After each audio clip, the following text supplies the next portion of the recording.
Supreme court में ED दाखिल करेगी चार्जशीट। आम आदमी पार्टी के खिलाफ ये चार्जशीट है जो कि दाखिल की जाएगी। चार्जशीट में गोवा चुनाव का जिक्र भी करेगी ईडी। चार्जशीट में केजरीवाल और आम आदमी पार्टी भी आरोपी बनाए गए हैं। ये इस वक्त का बहुत बड़ा अपडेट है। सुप्रीम कोर्ट से जुड़ा ये अपडेट है। सुप्रीम कोर्ट में ईडी इस कोशिश में है कि चार्जशीट दाखिल करे और चार्जशीट में केजरीवाल और आम आदमी पार्टी का नाम भी है। ये आम आदमी पार्टी के खिलाफ चार्जशीट दाखिल की जानी है। गोवा चुनाव का भी जिक्र इसमें है। आशीष मेरे सहयोगी मेरे साथ जुड़ गए हैं। आशीष सिन्हा, पूरी ये खबर क्या है, किस मामले में चार्जशीट है? देखिए, दरअसल दिल्ली आबकारी नीति मामले में आज अरविंद केजरीवाल की जो जमानत अर्जी है, जिसमें उन्होंने हिरासत और गिरफ्तारी को चुनौती दी थी, उस पर सुनवाई चल रही थी। इसी बीच ईडी की तरफ से एएसजी जो बीएस राजू हैं, उन्होंने ये कहा है कि हम आम आदमी पार्टी के खिलाफ दिल्ली आबकारी नीति मामले में दिल्ली की राउज एवेन्यू कोर्ट में चार्जशीट दाखिल करने जा रहे हैं। दरअसल ये चार्जशीट जो गोवा चुनाव में आम आदमी पार्टी को दिल्ली आबकारी नीति मामले में जो 45 लाख रुपए जो खर्च किए गए थे, ईडी की तरफ से जो दावा किया गया था, उस मामले में चार्जशीट दाखिल होगी। लेकिन रचना, जो दर्शक हमारे साथ जुड़े हैं, उनको मैं बता दूं कि भारतीय इतिहास में पहली बार ऐसा होगा कि किसी राजनीतिक पार्टी को किसी मामले में आरोपी बनाया गया है। और इसी बातचीत करने के लिए हमारे साथ सुप्रीम कोर्ट के वकील निर्मल जी हैं। निर्मल जी, भारतीय इतिहास में पहली बार होगा कि किसी राजनीतिक पार्टी को आरोपी बनाया जा रहा है। पार्टी को आरोपी नहीं बनाया। इससे पहले भी जब इस तरह के मामले आए हैं, जब ऐसा लगा कि किसी राजनीतिक पार्टी को बनाया जाना है, तब वो ग्रे एरिया रहा है, अदालत कभी उस तरफ गई नहीं। लेकिन इस मामले में ईडी साफ कह रही है कि नहीं, चूंकि यहाँ फायदा हुआ है, हम आरोपी बनाएंगे। पहली बार हुआ है जब ये आरोप लगाया गया। पैसा जो भी आया है अवैध रूप से, उसका इस्तेमाल चुनाव के प्रचार के लिए किया गया और पार्टी के उद्देश्यों के लिए किया गया है। अच्छा, एक बात दर्शकों को समझाइएगा कि जब अगर इस मामले में पार्टी यानी आम आदमी पार्टी को अगर आरोपी बनाया जा रहा है, तो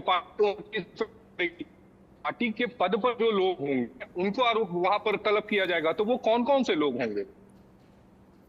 पार्टी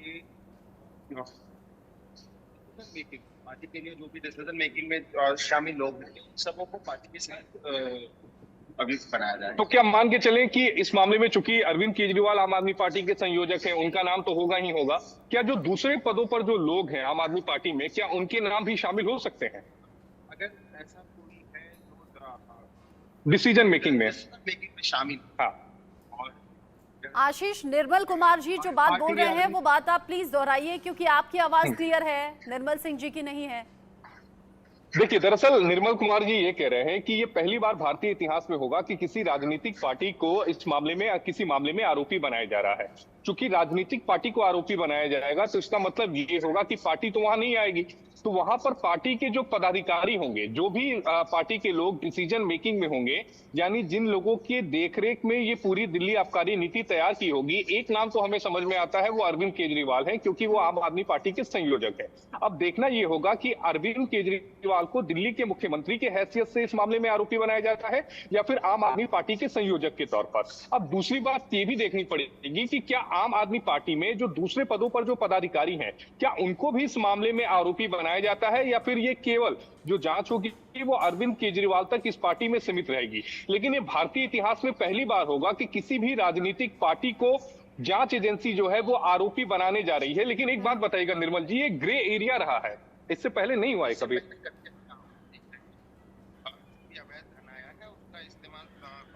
किसी भी राजनीतिक पार्टी के उद्देश्यों की पूर्ति के लिए होगा। राजनीतिक पार्टी का उद्देश्य चुनाव लड़ना होता है, चुनाव प्रचार में और चुनाव के उद्देश्य के लिए कभी पहले ऐसे आरोप नहीं लगे राजनीतिक पार्टी के ऊपर। देखिए, निर्मल कुमार जी ने बड़ी अच्छी बात कही। निर्मल कुमार जी ने ये कहा कि इससे पहले भारतीय इतिहास में कभी ये नहीं हुआ कि किसी राजनीतिक पार्टी को जैसा आरोप लगाया जा रहा है कि उन्हें अवैध धन मिला और उस अवैध धन का इस्तेमाल उन्होंने सीधे तौर पर चुनाव प्रचार के लिए किया हो।